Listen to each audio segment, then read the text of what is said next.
नमस्कार अल्प कथा कार्यक्रम को आपण मानक स्वागत करुछि। आज आम गोटे विषय आलोचना करबा जो जानिबा जे भल पाइबा एवं श्रद्धा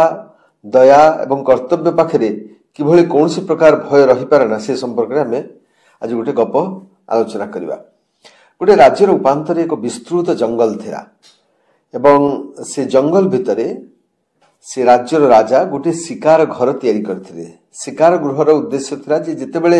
राजा शिकार करिया पे आसीबे से जगह विश्राम करिवे हुए तो दिन बेले बा रात्रि भी अनेक समय से राजा जाइकरी सेठी विश्राम करथिले एवं हरि नाम रे जणे जोगवाली को सेठी रखा जाइथिला दिकी देखाशुना करुथिला से घर एवं राजा जितेबेले जाउथिले जीवा पूर्वरु समस्त बंदोबस्त करुथिला एवं ताको साजसज्जा करी रखुथिला तांकर खाद्य पानीय सब प्रस्तुत करुथिला। थरे एमिति हला जे राजा खबर देले जे से 2 दिन परे से जंगल को जिबे एवं से सेठी रात्रि यापन करिवे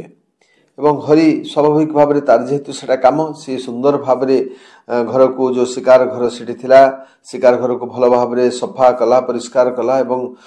बिछना सुंदर बिछना पारि देला एवं भल भल द्रव्य आनी ताको रोषे कला रोषे करके प्रस्तुत होइकी रहिला। सकाळ प्रस्तुत होइकी रहिला सकाळ गला दिन हला द्विप्रहर हला पाखापाखी अपराह्न को से हठात गोटे चित्कार शुणिला और जितेबाला दौड़ी जाकि से गेट पाखे पहुंचुची से देखुची जड़े रक्ताक्त मनीष रक्षा कर बोली चित्कार करुची। ये चित्कार शुणिकी सी दौड़िकी गले गेट पाखक गले और जो आहत व्यक्ति जी पार्टी करुले नहीं आसिले घर भितर को एवं गरम पानी रे तार क्षत को धोईदेले एवं जहाँ प्राथमिक चिकित्सा दबा दरकार ताकू प्राथमिक चिकित्सा देले एवं राजा जो सुंदर भोजन प्रस्तुत करते से भोजन मध्य तांकु देले से खाई सारिकी तांकु से बिछाण से शोईदेले। यही समय राज्यर जी दीवान सी आसिक पहुंचले एवं पहुंची कहे देखिए तुम केमती कौन प्रस्तुत कर राजा तो आज आसबार अच्छी एवं देखला बेलू सी जो भली भाव में आगंतुक बा जड़े अतिथि को आनिकी सेवा करछंती एवं से तांकर बिछना चादर ठू आरंभ कर सब प्रकार व्यवहार कर राजा शयन कक्ष सी शोईचंती खाद्य द्रव्य सब शेष कर देछंती। एक कथा देखला पर दीवान भीषण विरक्त हो गले एवं कहले तुमे जानिछ जे तुमे एठी चाकरी करछ एवं ए भली सेवा करबा तुमर काम नुहे तुमे राजा जदि एक कथा जानिबे जे तुमे ए भली भाव में तुमे तांकर शिकार गृह को